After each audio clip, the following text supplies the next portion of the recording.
I'm feeling pretty good. Obviously, a sobering night for England. But yeah, I think it's been a good tournament. I know that fans will be extremely disappointed, but I never had us winning the tournament, to be fair, from the beginning, and I don't know who did. Maybe the optimists amongst us would say that England were going to win the tournament, but I never felt we were going to win the tournament, and I thought that just getting to the semi-final would have been an incredible achievement. Disappointed with how it's ended. You obviously get there and then you think we've got a chance, and particularly with 5 minutes to go, we're 1-0 up. You think we've got a chance, but the reality of it is some of the same patterns emerged in the game that have hampered England, I think, in tournaments gone by over the past 20, 30 years. As you can imagine, we've been doing a full debrief today here on Sky Sports News, speaking to lots of people. We've looked at the momentum chart as well, which I know that you've seen too. And there's been so much chat about Thomas Tuchel getting his tactics wrong after England went ahead last night. What is your thoughts on it? Well, before he even made a change, though, we started to sit back. We started to slump back into our own box. And as I was watching it live, I think it was a few minutes after we conceded that first goal, after we scored our goal, I went, "Oh, lads, get out of your box. Get out of your box." And when you stop shifting your legs as a back four and your midfield start to collapse on top of you, I've seen that film before many, many times. And I've been part of that film many times with an England team who somehow, for some reason, the mentality, the fatigue, whatever it is, physical, mental, tactical understanding, technical ability on the ball to be able to keep the ball, we fall short. Whether you look at the game against Spain in the Euros, Italy back at Wembley in the Euros final, whether you go back to 2004 against Portugal, when Helder Postiga scored a goal with 8 minutes to go and we were 1-0 up for 60, 70 minutes, but we were hanging on in there. We have done this continually in tournaments, England, for a long, long time. And it's not just Thomas Tuchel who's fallen foul of that. There are many England managers and many England players, including myself, who have been guilty of, I don't know what it is. I think it's a combination of fatigue meets protectionism, where you think we're going to protect a lead rather than sort of what would be play our own game and be more positive, get on the ball, still try and pass, still try and get out of your box and play a higher line. We tend to sag back, become very narrow. And once we started to sag back and become very narrow into our own box last night, Messi spotted a little position out on that right side when we were quite narrow. Even with 5-4-1, we were so narrow that meant that he pulled out onto this right-hand side and he took the game away from us on his own, effectively. I know there are other combinations and other factors, but that little right-hand side there, that little heat map that you can see, and that was the one frustration for me.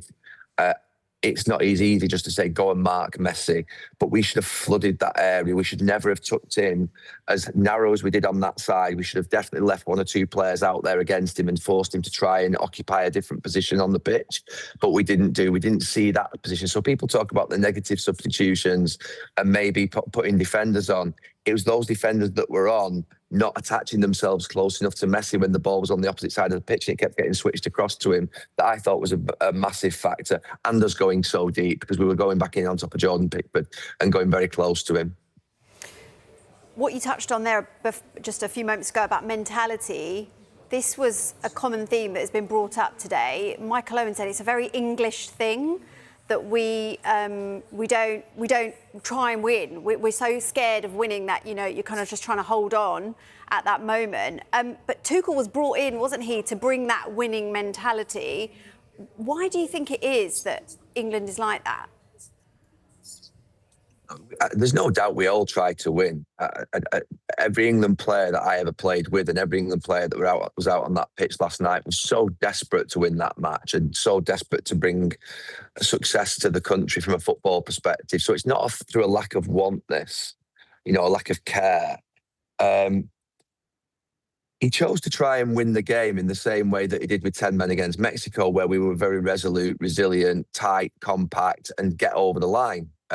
You can do that with 10 men in Mexico, and that happened, and we won. He tried to do the same last night by seeing the game out. The problem was that there was an avalanche of pressure coming towards us with great crosses, not just from actual Messi, from Rodrigo de Paul, put a couple in as well from that right-hand side. And we just got done by quality. The second goal is magnificent from Messi in terms of his cross and what he does. And it is something that England teams have been guilty of so often. I don't know how you change it. I've said this before, I went to 8 tournaments as a player and a coach.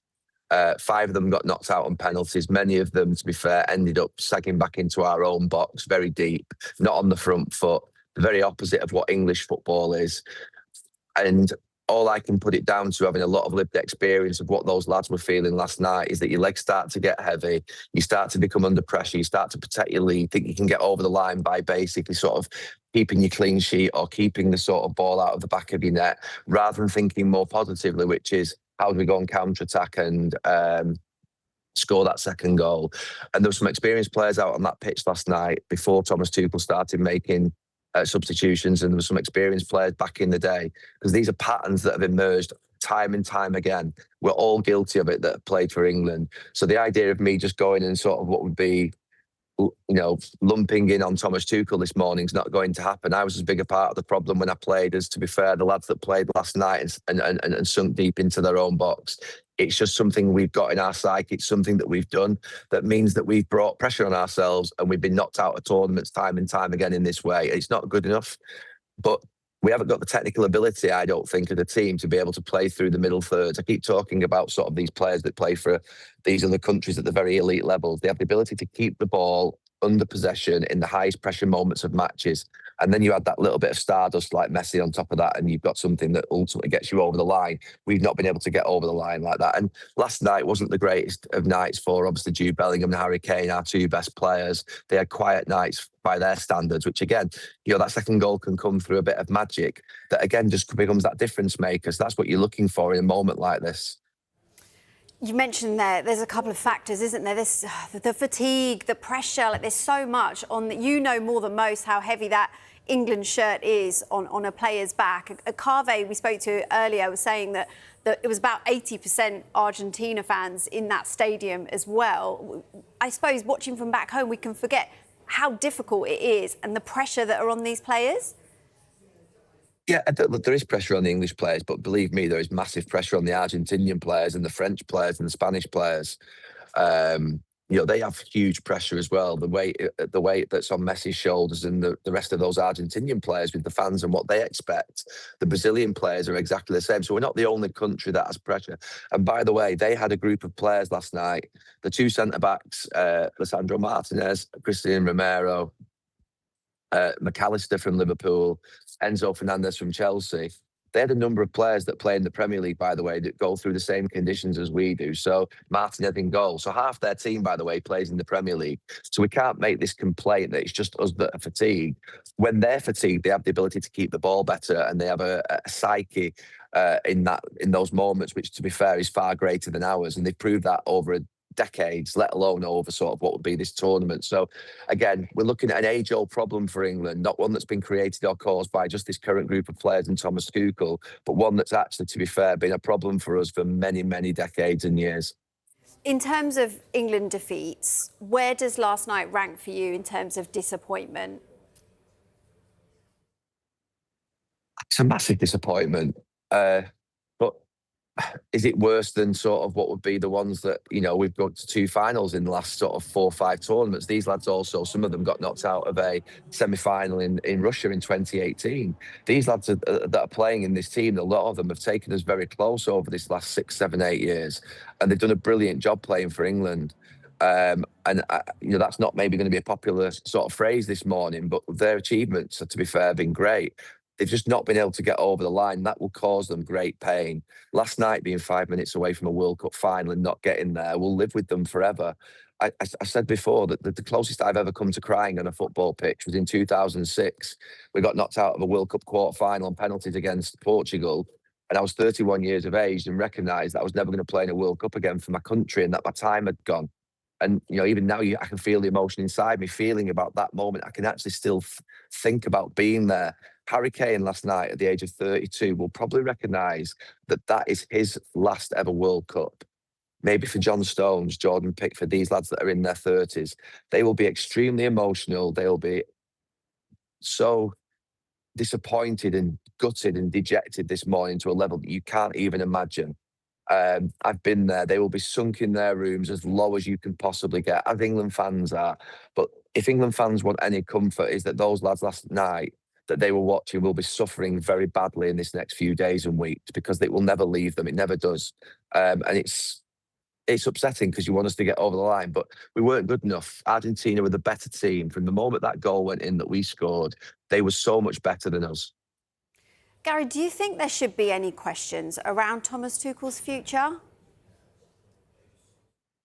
No, I don't think about his future. I think it's legitimate that he would come under pressure for his decision making. He tried to win the game a certain way. The majority will disagree with the way in which he tried to approach that. He's there to get us over the line. That's what he was brought in to do. He will get criticism because he was the sort of big ticket manager that was going to come in and be the difference maker and the game changer in these sort of tight moments, the fine lines of international football, where it's on penalties or where it's on a substitution or where it's the last 5 minutes in a World Cup semi-final. He was brought in to be the person who had the experience to be able to deal with that, and he's not got over the line. So he will come under pressure. But I'll go back to my first statement. I never expected England to win this tournament. I don't think they were good enough to win this tournament. I think England, to be fair, have done well to get to the semi-final. Slightly fortunate they've played some teams along the way as well that I think were favourable. So for me, I think that the first time that they were going to come up against a team that had elite experience of keeping the ball, they've fallen at that first fence of playing against an elite team. I always thought they might do because of the fact that ultimately I don't believe we keep the ball in the best. I don't believe we keep the ball in the biggest matches in the most important moments. It's been a fault of England for many, many years. And the team that Thomas Tuchel picked, or the squad that Thomas Tuchel picked, was a counter-attacking squad. You know, he took out the technical players like Foden and Palmer and Gibbs-White and Wharton, and didn't play Kobbie Mainoo, by the way, last night, which I think was a mistake. I think not to bring Kobbie Mainoo on and try and get a grip of the game in midfield and probably bring Matt Rashford on with some pace or Saka. I do think that was a mistake. I do think he'll regret that. But, you know, he'll know that. He'll reflect upon it himself. Mm. You mentioned Romero, so I just wanted to ask you about, before the game, you described Romero and Martinez as the best, worst centre-half pairing in the world. Romero's let you know what he thinks about those comments. Do you stand by them? Yeah, I think, well, just to add the extra words that I said that they give goals away. They've conceded 6, by the way, in the knockout games in 4 matches. If they didn't have Lionel Messi up front, them two should go and hug him every single minute of every single day because, to be fair, he's had to pull them out of the mire when they've conceded 2 against Egypt and 2 against Cape Verde, 1 against Switzerland and 1 against England.